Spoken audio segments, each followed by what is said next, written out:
Shalom Bapak Ibu, Saudara-saudari yang dikasihi Tuhan. Kita berjumpa di pagi ini dalam program Morning Call GPIB yang merupakan kegiatan dari Departemen Pelkes GPIB. Bersama saya Pendeta Junita Jen Joanna Lun Ulaan yang saat ini saya melayani di GPIB Jemaat Anugerah Sorek Riau, Mupel, Sumbar Riau. Sebelum kita membaca dan merenungkan firman Tuhan di pagi ini, mari kita siapkan bacaan Alkitab kita dari kitab Hakim-Hakim pasal 8 ayat 4 sampai ayatnya yang ke-21. Kitab Hakim-Hakim pasal 8 ayat 4 sampai ayatnya yang ke-21. Namun sebelumnya mari kita berdoa. Bapa di sorga, Bapa yang baik, kami datang bersyukur kepadamu Tuhan, karena Tuhan yang melayakkan kami ada di hari baru. Terima kasih atas nafas hidup, terima kasih atas kesehatan, terima kasih atas sukacita berkat yang boleh kami alami di pagi ini. Mengawali aktivitas kami akan belajar dari firman-Mu. Curahkanlah kuasa Roh Kudus-Mu atas kami, serta mampukan kami untuk dapat menghayati kekayaan firman-Mu. Bersabdalah ya Tuhan, hanya di dalam nama Tuhan Yesus kami berdoa. Amin. Bapak Ibu yang dikasihi Tuhan, bacaan Alkitab kita dari kitab Hakim-Hakim pasal 8 ayat 4 sampai ayat yang ke-21. Firman Tuhan berkata demikian. Ketika Gideon sampai ke sungai Yordan, menyeberanglah ia dan ke-300 orang yang bersama-sama dengan dia, meskipun masih lelah namun mengejar juga. Dan berkatalah ia kepada orang-orang Sukot, tolong berikan beberapa roti untuk rakyat yang mengikuti aku ini, sebab mereka telah lelah dan aku sedang mengejar Seba dan Salmuna, raja-raja Midian. Tetapi jawab para pemuka di Sukot itu, sudahkah Seba dan Salmuna itu ada dalam tanganmu, sehingga kami harus memberikan roti kepada tentaramu? Lalu kata Gideon, kalau begitu apabila Tuhan menyerahkan Seba dan Salmuna ke dalam tanganku, aku akan menggaruk tubuhmu dengan duri, padang gurun dan onak. Maka berjalanlah ia dari sana ke Penuel dan berkata demikian juga kepada orang-orang Penuel. Tetapi orang-orang itu pun menjawabnya seperti orang-orang Sukot. Lalu berkatalah ia juga kepada orang-orang Penuel, apabila aku kembali dengan selamat, maka aku akan merobohkan menara ini. Sementara itu Seba dan Salmuna ada di Karkor bersama-sama dengan tentara mereka, kira-kira 15.000 orang banyaknya, yakni semua orang yang masih tinggal hidup dari seluruh tentara orang-orang dari sebelah timur. Banyaknya yang tewas ada 120.000 orang yang bersenjatakan pedang. Gideon maju melalui jalan orang-orang yang diam di dalam kemah di sebelah timur Noba dan Yogbeha, lalu memukul kala tentara itu. Ketika tentara itu menyangka dirinya aman, Seba dan Salmuna melarikan diri. Tetapi Gideon mengejar mereka dan menawan kedua raja Midian itu, yakni Seba dan Salmuna, sedang seluruh tentara itu dicerai-beraikannya. Kemudian kembalilah Gideon bin Yoas dari peperangan dengan melalui pendakian Heres. Ditangkapnyalah seorang muda dari penduduk Sukot. Setelah ditanyai, orang itu menuliskan nama para pemuka dan para tua-tua di Sukot untuk Gideon. 77 orang banyaknya. Lalu pergilah Gideon kepada orang-orang Sukot sambil berkata, inilah Seba dan Salmuna yang karenanya kamu telah mencela aku dengan berkata, sudahkah Seba dan Salmuna itu ada dalam tanganmu, sehingga kami harus memberikan roti kepada orang-orangmu yang lelah itu? Lalu ia mengumpulkan para tua-tua kota itu. Ia mengambil duri, padang gurun dan ona dan mengajar orang-orang Sukot dengan itu. Juga menara Penuel dirobohkannya dan dibunuhnya orang-orang kota itu. Kemudian bertanyalah ia kepada Seba dan Salmuna, di manakah orang-orang yang telah kami bunuh di Tabor itu? Jawab mereka, mereka itu serupa dengan engkau, sikap mereka masing-masing seperti anak raja. Lalu kata Gideon, saudara-saudarakulah itu, anak-anak ibuku. Demi Tuhan yang hidup, seandainya kamu membiarkan mereka hidup, aku tidak akan membunuh kamu. Katanya kepada Yeter anak sulungnya, bangunlah, bunuhlah mereka. Tetapi orang muda itu tidak menghunus pedangnya, karena ia takut sebab ia masih muda. Lalu kata Seba dan Salmuna, bangunlah engkau sendiri dan paranglah kami, sebab seperti orangnya demikian pula kekuatannya. Maka bangunlah Gideon, dibunuhnya Seba dan Salmuna, kemudian diambilnya bulan-bulanan yang ada pada leher unta mereka. Demikianlah firman Tuhan. Terpujilah Tuhan Yesus Kristus. Haleluya. Bapak Ibu Saudara yang dikasihi dan yang diberkati Tuhan, mengutip ungkapan Bunda Teresa yang mengatakan, jika Anda menilai orang, Anda tidak punya waktu untuk mengasihi mereka.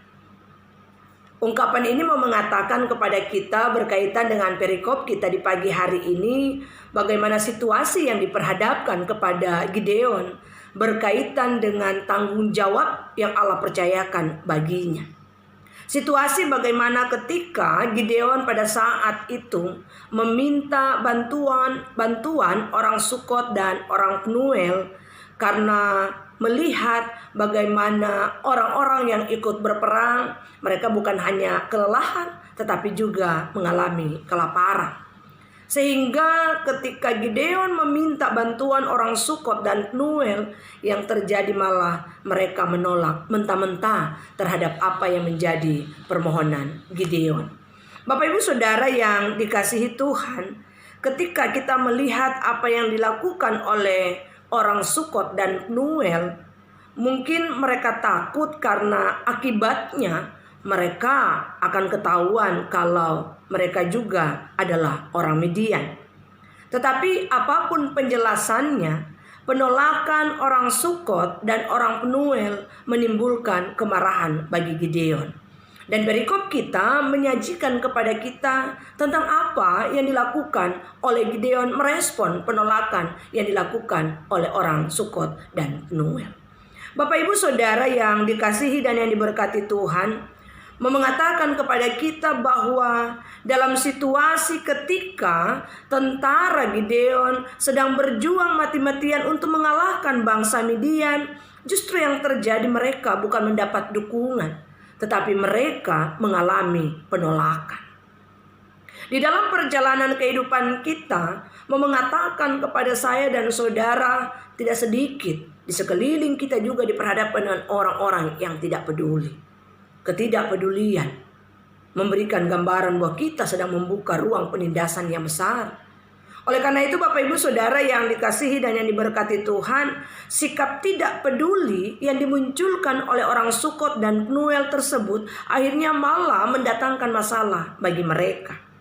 Bahkan ditampilkan kepada kita setelah menangkap Seba dan Salmuna, para raja Midian, Gideon pun menghajar para tua-tua kota dengan duri, padang gurun dan onak yang tajam di hadapan banyak orang, menunjukkan bahwa betapa apa yang dilakukan oleh Gideon, karena Gideon sangat marah terhadap apa yang dilakukan oleh orang Sukot dan Pnuel.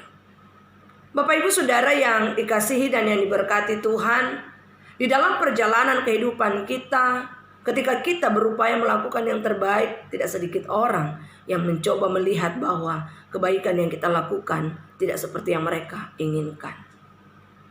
Oleh karena itu, ketika saat ini firman Tuhan mengingatkan kita kembali, jangan pernah ragu, jangan pernah takut untuk melakukan kebaikan. Walaupun memang disadari bahwa ketika kita melakukan sebuah kebaikan, seringkali yang kita terima bukan kebaikan. Yang kita terima bisa saja cibiran, yang kita terima bisa saja hinaan, tetapi mengatakan kepada kita jangan pernah berhenti untuk melakukan kebaikan. Mengutip apa yang disampaikan oleh Bunda Teresa berkata, menjadi orang yang tidak dicintai, tidak diinginkan, tidak diperhatikan, dilupakan oleh semua orang, saya pikir itu adalah kelaparan yang jauh lebih besar, kemiskinan yang jauh lebih besar daripada orang yang tidak punya apa-apa untuk dimakan. Bapak Ibu Saudara yang dikasihi dan yang diberkati Tuhan, ketika kita berangkat dari perikop kita di pagi ini, mengawali aktivitas kita di hari ini, firman Tuhan mengingatkan kita 3 hal. Ketika di masa pandemi ini, apalagi dengan program yang dilakukan oleh GPIB di masa pandemi, GPIB bergerak. Ada banyak tindakan, ada banyak karya yang boleh dilakukan sebagai bentuk kepedulian kepada saudara-saudara kita. Oleh karena itu kita berangkat belajar dari firman Tuhan di pagi hari ini, diingatkan kepada kita. Berusahalah menolong sesama dalam kesusahannya. Kesusahan mereka bukan bahan tertawaan. melainkan merupakan sebuah undangan kebaikan bagi saya dan saudara-saudara. Ketika kita di pagi hari ini diingatkan, berusahalah melakukan kebaikan. Bukan berusaha menilai apa yang orang lain lakukan untuk kita. Tetapi marilah ketika kita melihat bahwa di sekeliling kita bukan hanya saya dan saudara-saudara yang menginginkan untuk ditolong. Tetapi di sekeliling kita ada begitu banyak orang yang menantikan pertolongan kita. Bagian yang kedua mengatakan kepada kita bahwa kebaikan kita kepada sesama adalah bentuk ketaatan sekaligus dukungan nyata bagi pekerjaan Tuhan di tengah dunia ini. Saya mengutip apa yang disampaikan oleh Johannes Calvin yang berkata bahwa ketika kita memiliki pengenalan yang benar tentang diri kita, maka pengenalan itu akan membawa kita kepada pengenalan akan Allah. Demikian juga sebaliknya. Ketika kita memiliki pengenalan akan Allah, maka kita akan mengenal diri kita dengan benar. Mengapa? Karena kita sebagai manusia, kita adalah gambar Allah. Mau tidak mau, senang tidak senang, setiap saat hidup kita harus merespon apa yang Allah inginkan untuk kita lakukan. Dan bagian yang ketiga mengatakan kepada kita, lakukanlah kebaikan, bukan karena takut akan hukuman ataupun karena penghargaan. Atau mungkin kita mengharapkan berkat dari kebaikan yang kita lakukan. Tetapi tetaplah berbuat baik, karena hidup saya dan saudara-saudara kita ada saat ini karena Allah yang telah berbuat baik, Allah yang telah menyatakan kasih, kebaikan dan kepeduliannya bagi saya dan saudara-saudara. Lanjutkan kebaikan, lanjutkan kepedulian yang telah kita terima dari Allah. Dan yakin dan imani Allah sumber berkat akan terus menyertai dan memberkati kita semua. Selamat beraktivitas di pagi ini. Melangkahlah dengan iman dan pengharapan. Lakukanlah terus kebaikan. Tuhan Yesus memberkati kita semua. Amin. Mari kita berdoa. Bapa di sorga, Bapa yang baik, terima kasih Tuhan untuk kesempatan di pagi ini. Firman-Mu mengingatkan kami bahwa ketika kami diciptakan segambar dan serupa dengan Allah, ada rencana rancangan Allah bagi kehidupan kami untuk melanjutkan kasih dan kebaikan Allah di sepanjang kehidupan kami. Dimanapun kami pergi dan berada, baik dalam hidup keluarga rumah tangga, di dalam segala aktivitas pekerjaan kami di hari ini, bahkan segala gumul yang Kau percayakan bagi kami. Biar kiranya Tuhan, di tengah-tengah situasi yang masih terus kami gumuli hingga saat ini, ajarlah kami untuk tetap peduli, untuk tetap memperhatikan, untuk tetap mengasihi sesama di sekeliling kami. Kami yakini Tuhan, ada banyak hal yang harus kami jumpai. Namun ketika kami menaruh pengharapan kami hanya kepada Tuhan, tangan kasih Allah tidak pernah meninggalkan kami. Karena Allah yang kami imani adalah Allah yang penuh kasih setia, Allah yang tetap mengasihi dan memberkati kami. Terpuji nama-Mu Bapa di sorga. Inilah doa syukur kami di pagi ini. Hanya di dalam nama Tuhan Yesus sumber segala berkat, kami berdoa dan bersyukur. Amin. Selamat beraktivitas. Tuhan Yesus memberkati.